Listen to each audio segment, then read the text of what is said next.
Assalomu alaykum YouTube kanalimiz kuzatuvchilari. Mana navbatdagi pritsepimiz ham bitdi, xudo xolasa. Bu pritsepimiz ham ishga tayyor holatda. Silindr shlankalari qo'yildi, elektr montajlar qilindi. Ulaydigan joylari ham chiroyli qilib qilindi. Bu nimaga qiyinroq degan sabab bor buni. Mini traktorda ulaydigan joyi zavodskoy pakana ekan. Shuni hisobiga biz ham zavodskoyga o'xshatib pakanroq tayyorlab berdik. Ulaydigan joylarni pastroq qilib. Mana o'z yer bilan uni orasi 35 chiqadi. Balonlarimiz 20 metr bo'lganiki, stupitsalar 20 metr bo'lganiki, risollar 20 metr bo'lganiki bo'ldi.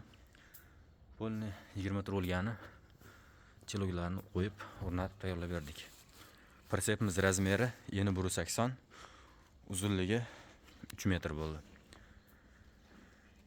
Kimga qanday pritsep kerak bo'lsa, bemalol aloqa chiqarasizlar, nomerlarimizni yozib qo'yamiz. Bu pritsepimiz o'ngga chapga ag'diradi.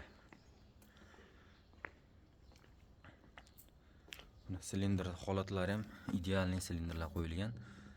Sostenasi tiniq, xudo xolasa ish beradigan silindrlarni.